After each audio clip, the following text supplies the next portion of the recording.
네, 안녕하십니까. 오늘 인사하고 시편 강의 시작할 수 있도록 하겠습니다. 인사하겠습니다. 안녕하십니까. 네.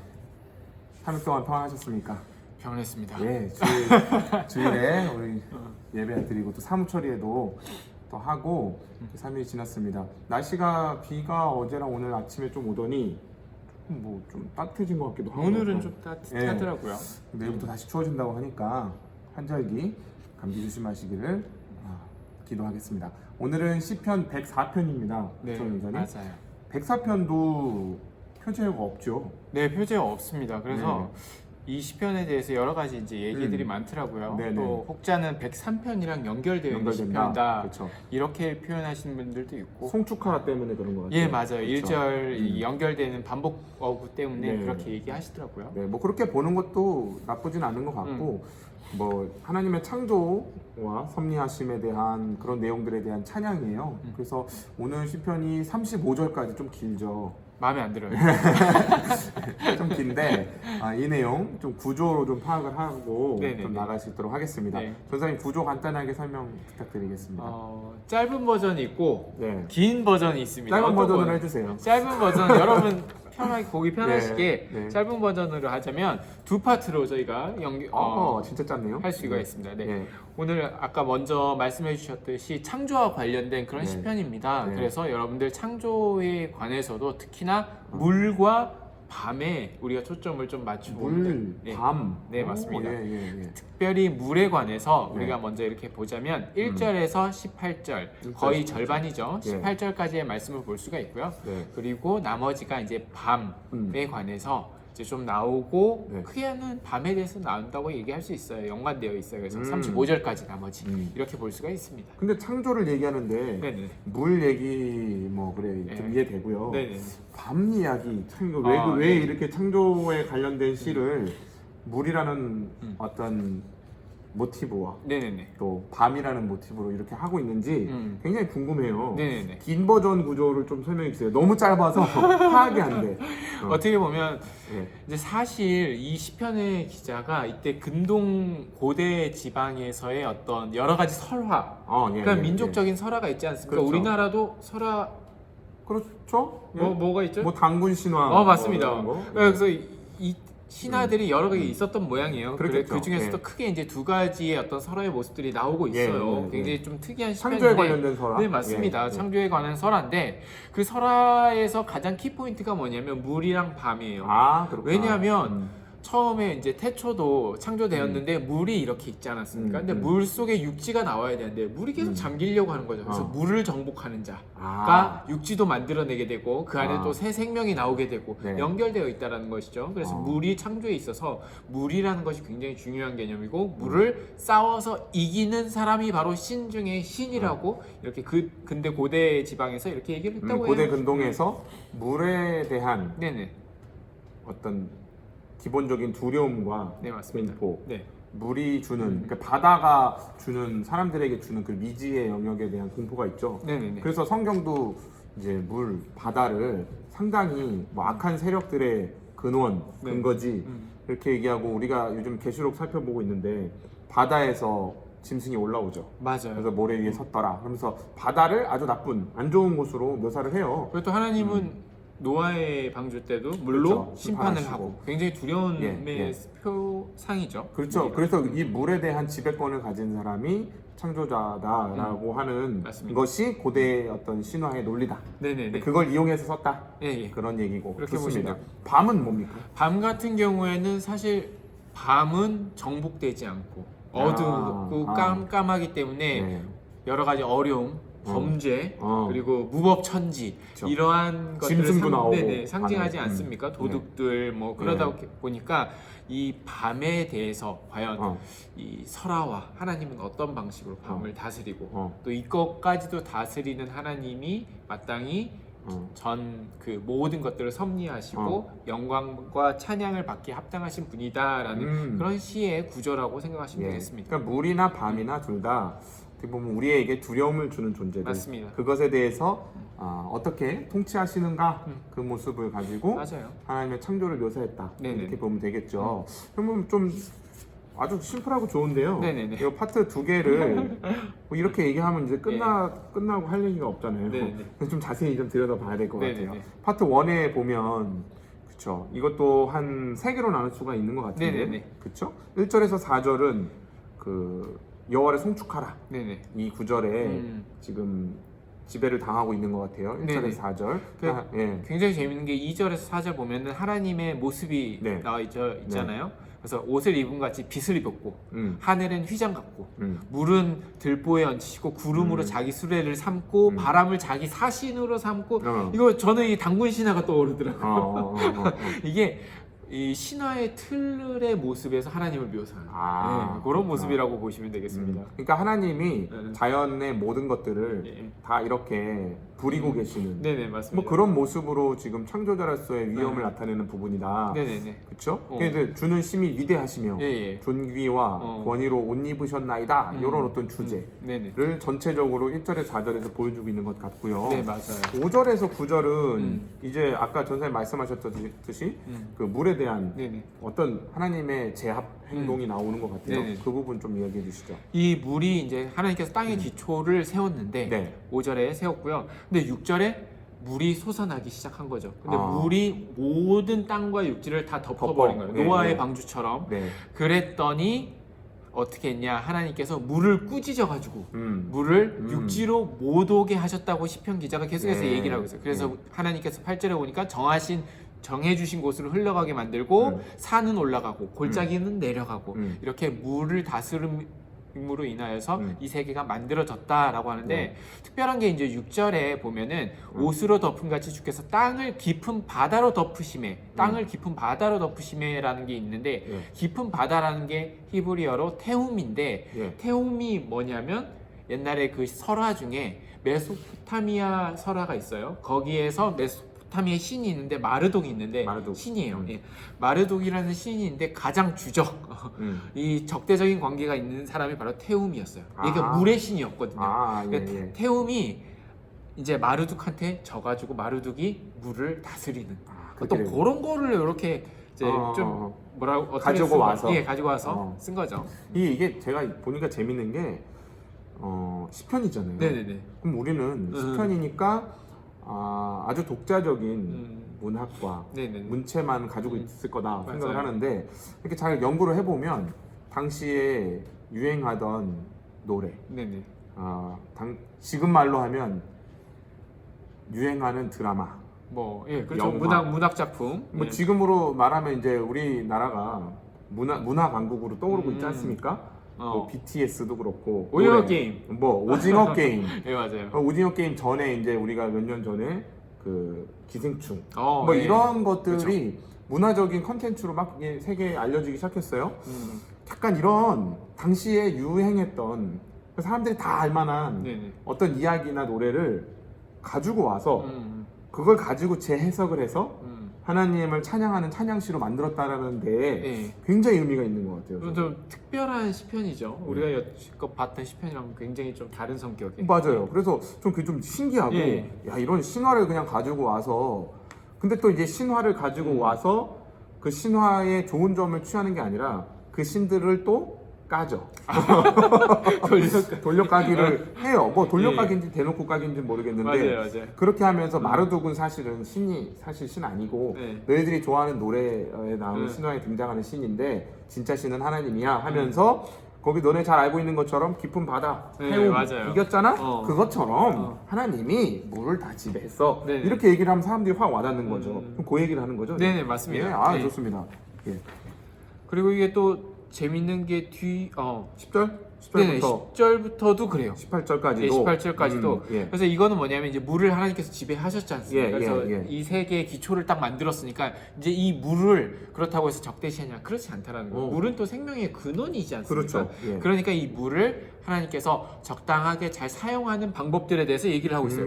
그래서 하나님께서 산을 우뚝 쓰게 하셨으니까 여기에서 이제 물이 흐르게 하니까 샘이. 위에서부터 샘이 흘러나오기 시작하고 그걸 각종 11절에 들짐승도 마시고 들나귀도 마시고 공중의 새도 그 가에서 깃들이고 그리고 뭐 여기 13절에 그의 누각에서 산에 물을 부어 주시니라는 표현이 있는데 이게 비를 내리다는 표현이거든요. 그래서 이 비를 내려주시니까 일의 결실이 하시는 일의 결실들이 계속 열매들이 다 맺혔다라고 이렇게 얘기를 해요.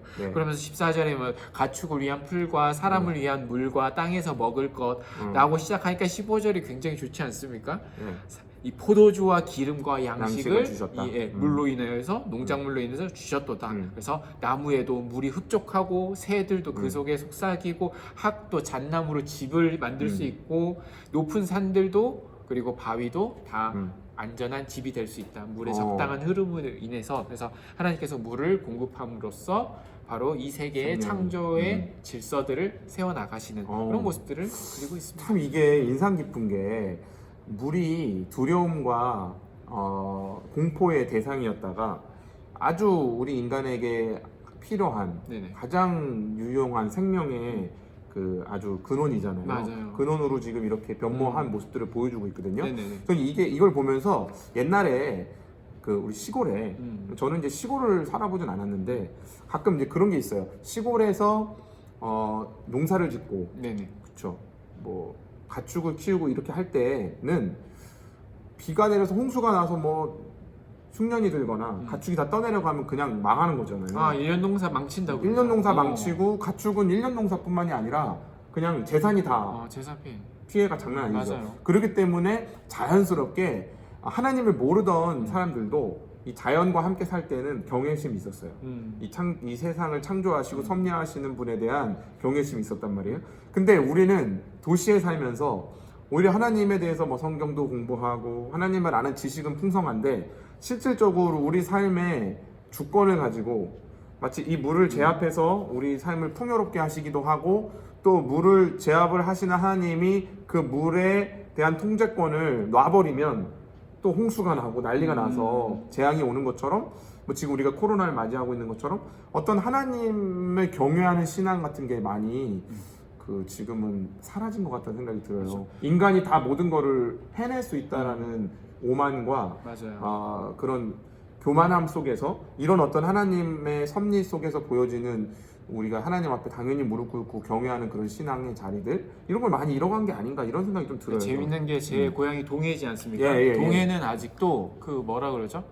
그 뱃사람들이 많으니까 이 고기를 잡으러 나가잖아요. 그래서 바다에서 이제 불의의 사고를 당하지 않도록 굿하는 게 있어요. 그렇죠. 제사를 드리는 게 있어요. 바다의 신한테. 아직까지도 그게 있대요. 무슨 용왕제 뭐 이런 표현을 쓰는데 이런 것도 쓰고 아까도 이제 그 말했지만 각 도마다 그 국가에서 그 지원금이 나오지 않습니까? 얼마 예산 편성하면 이 강원도 쪽엔 7, 제가 듣기로는 60-70%가 그 뭐죠? 눈 오고 홍수 피해 있고 이 재난 대책 위험금으로 60%가 다 들어간다. 그러니까 엄청나게 돼. 그러니까 이쪽 사람들은 산 쪽에 사는 사람들은 시골에 있는 분들은 굉장히 좀 민감한 것 같아요. 이런 어떤 그 이성으로는 안 되는 거야. 이게 서울이나 경기 지역처럼 사람만 보고 이성적이고 이런 사람들의 사고 방식이 좀 다른 게 이거는 우리들이 아무리 대비를 잘하고 이렇게 해도 뭔가 자연재해나 이런 것들에 대해서는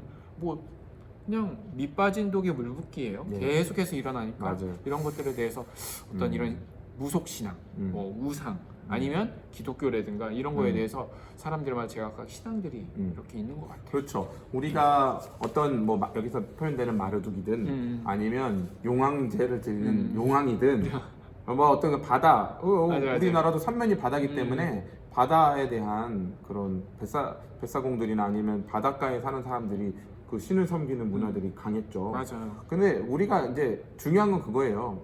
경외심을 갖되 그 정확한 대상이 마르둑이나 용왕이 아니라 하나님의 심을 알면 되는 거예요. 맞아요. 그죠? 그리고 그게 진짜 신이고 참된 신이다.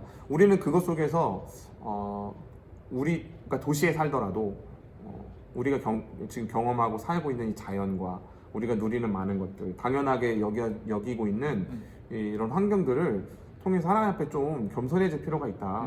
그런 생각이 들고 그렇다면 도시에 사는 사람들은 물로 하나님이 크게 경고를 못 하실 수도 우리는 물을 지금 만들어 그래서 이제 파트 2가 있는 거예요.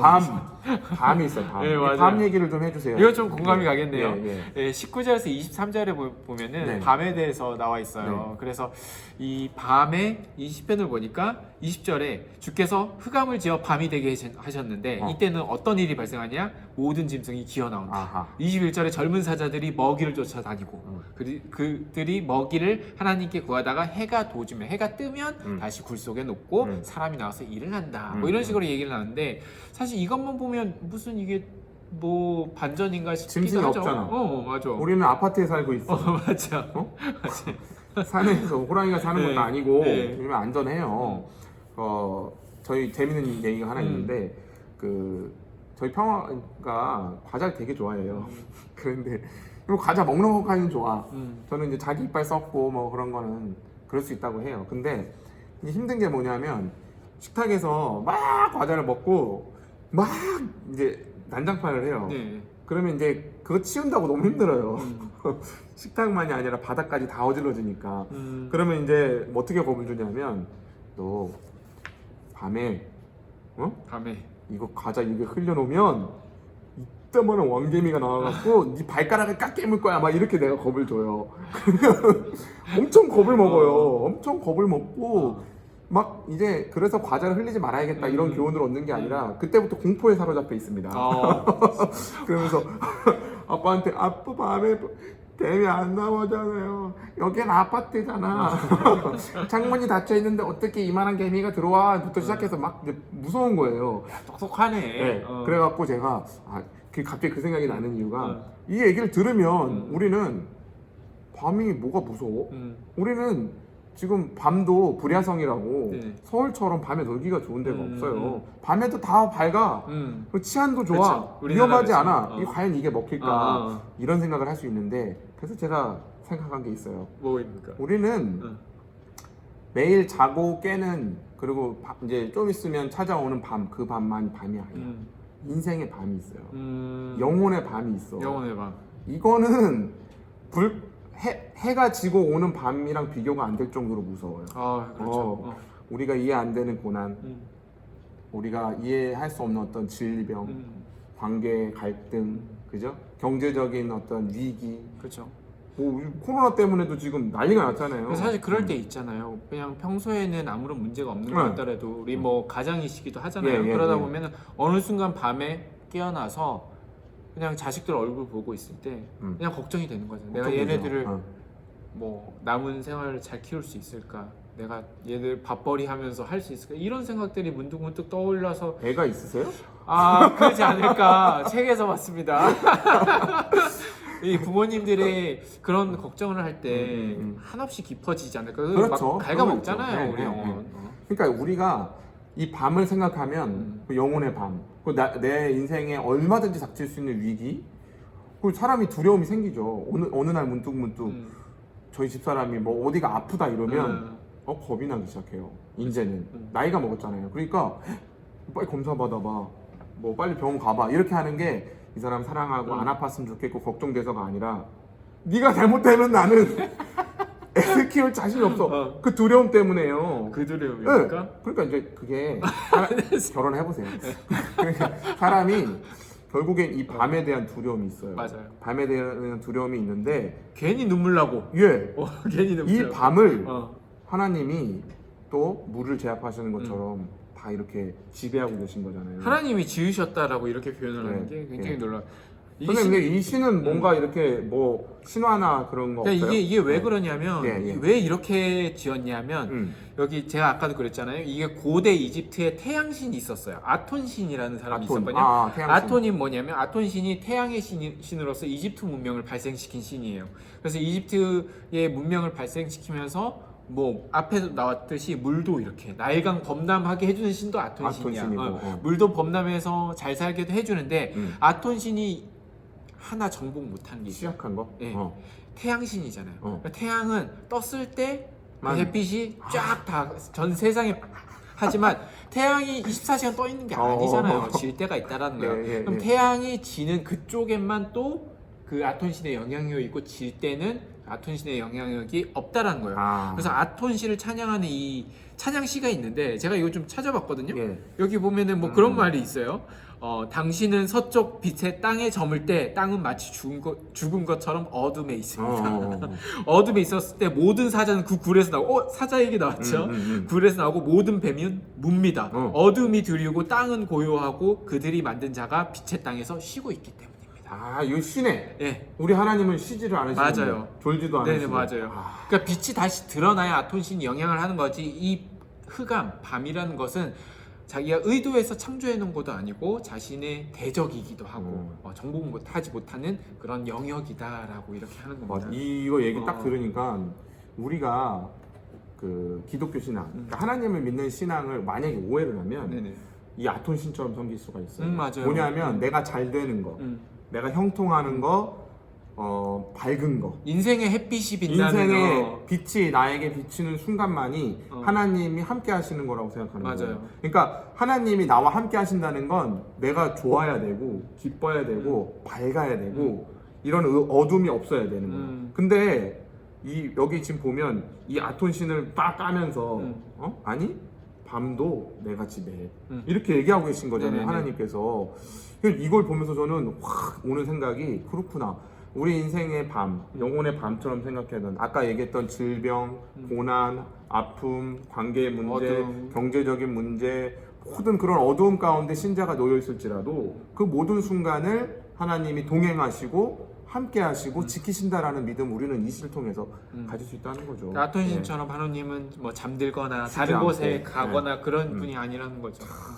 그거를 얘기를 하니까 되게 마음이 놓이네요. 그러니까 그런 의도로 이 시를 하나님께서 어둠을 지어서 밤이 되게 하셨다라는 것을 이렇게 의도적으로 넣은 것 같습니다. 좋습니다. 네. 그래서 여기 보면 주께서 주시니 그들이 받고 네네. 주께서 손을 펴니까 좋은 네. 것으로 만족하다가 맞아요. 29절이 놀라워요. 주께서 낯을 숨기신즉 어, 얼굴을 숨기니까 네. 그들이 떨고 주께서 그들의 호흡을 거두신즉 그들은 죽어 먼지로 돌아가나이다. 그러니까 우리는 하나님 안에 있을 때는 네네네.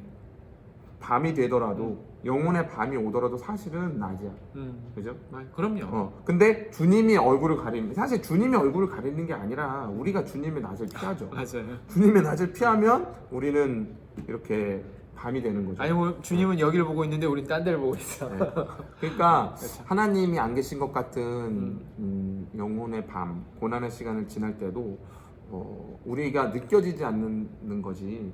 그 하나님이 동행하고 계심을 우리가 늘 믿고 고백해야 될 것 같아요. 네, 맞습니다. 이런 시들을 보면 좋습니다. 그럼 마지막에 이제 변사님 뭐 31절에 35절도 네네.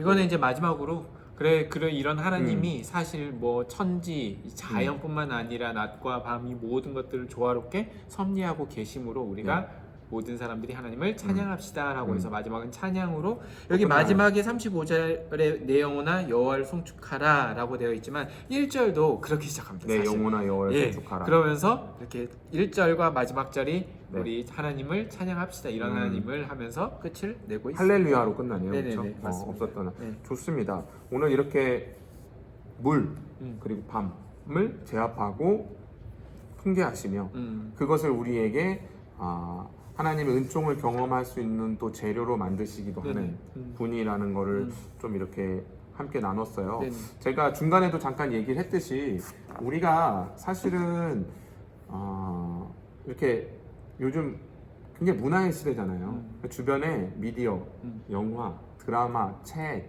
뭐 여러 가지 많습니다. 우리가 영향받을 수 있는 것들이 되게 많아요. 그럼요. 근데 우리가 그런 것들을 이 시편 기자처럼 좀 받아들이면 좋겠다라는 생각이 드는데 뭐 쉽게 말하면 이런 거죠. 어떤 그 이슈가 되는 영화나 드라마가 있을 때 교회가 가지는 반응은 한 두 가지인 것 같아요. 하나는 보지 마라. 보지 마. 야 이런 거 보지 마. 이런 거 보지 마. 절대 악이야. 이런 거 보면 영원히 해악이 있어. 뭐 그런 거. 그죠? 아니 물론 뭐 굉장히 폭력적이고 선정적인 거를 뭐 굳이 막 보라고 권장할 필요는 없어요. 맞습니다. 그래서 안 보는 게 좋긴 한데 그런 게 아니라 이 세상 사람들이 왜 열광하고 왜 여기에 이렇게 몰입하는지에 대해서 우리는 단지 그거를 거부하는 쪽으로만 선택하는 것도 옳지 않다고 생각하고요. 이 시편 기자는 지금 다 활용하고 있잖아요. 그렇죠. 반대로 뭐 그런 것만 나오면 다 갖다가 쓰는 사람들이 그렇죠. 있어요. 예, 맞아요. 그래서 뭐 글을 써도 뭐 오징어 게임, 뭐 지옥 이런 거 맨날 갖고 와서 글 쓰고, 좀 뭐 그게 나쁘다는 뜻이 아니라 할 말이 꼭 그런 이슈들에 편승해서밖에는 할 말이 없는 거예요. 그렇죠. 그런 거 아니면 그런 거 있잖아요. 저 좀 별로 안 좋아하는 거 뭐 이제 쉽게 말하면 뭐 오징어 게임이다 그러면 빨간 옷에 이렇게 하잖아요. 그럼 또 전사님들이 또 이제 애들한테 눈높이 한다고 빨간 옷 뒤집어 쓰고 가면 쓰고 그래요? 설교하고 이런 거 저 좀 그런 거 있어요? 솔직히 좀 별로예요. 그런 그렇구나. 건. 왜냐면 너무 어. 그게 뭔가 그 문화가 우리한테 던져주는 심오함과 그 내용 안에서 우리가 재해석을 해내서 네. 이 시편 기자처럼 좀 멋있게 하나님을 탁 드러내는 게 아니라 그냥 관심 끌기용? 어그로. 약간 뭐 그냥 설교 네, 서론 맞아요. 본문하고는 별로 본질적 관계가 없는 서론 용도로 뭔가 그런 걸 활용하는 것 같아서 그건 좀 안타까워요. 뭔가 주객이 전도됐죠. 그런 네, 거는 네, 정말 하나님 말씀을 전하려고 하는 이 훌륭한 네. 이 모범이 오늘 시편인데 예, 예. 사실 그런 것들은 네, 맞아요. 네. 그래서 저는 이런 이 시편의 이 그 문화와 당시의 여러 가지 다른 종교와 사람들의 의식 속에 있는 것들을 그대로 가져다가 이렇게 하나님을 찬양하는 귀한 시로 만든 시편 기자를 좀 본받아서 우리도 오늘 여러 가지 문화와 콘텐츠들을 좀 잘 재해석해낼 수 있는 실력. 그러려면 굉장히 하나님 말씀에 대한 관심, 또 신학적인 소견 이런 것들도 있어야 되고 건강한 그런 것들이 있어야 돼요.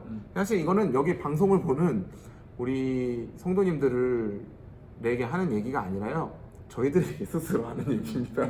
그렇죠? 저희들이 그렇게 더 노력하겠습니다. 이런 결심인데요.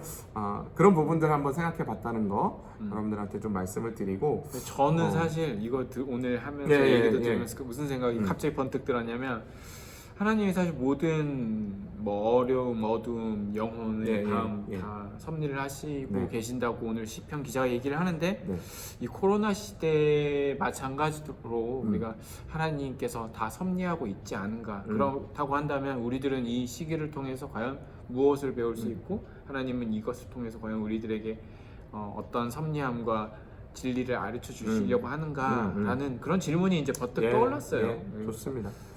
맞습니다. 그래서 지금 섣불리 고난이 우리에게 주는 뭐 유익이나 축복이나 아니면 고난의 이유 같은 것들을 섣불리 찾아내서 이거다라고 얘기하는 우를 범하지 않고 질문만 떠올랐어요. 좀 그렇죠. 그런 질문 가운데 오늘 이 시편의 내용처럼 좀 하나님을 경외하고 맞아요. 하나님에 대한 신뢰를 저버리지 않는 그런 시간들, 물론 힘들겠지만 그런 시간들을 우리가 잘 견뎌냈으면 좋겠다 이런 결론으로 좀 오늘 마무리했으면 좋겠습니다. 언젠가 답을 찾을 수 있는 날들이 오지 않을까요? 주님 앞에 가면 네네. 알 수 있겠죠?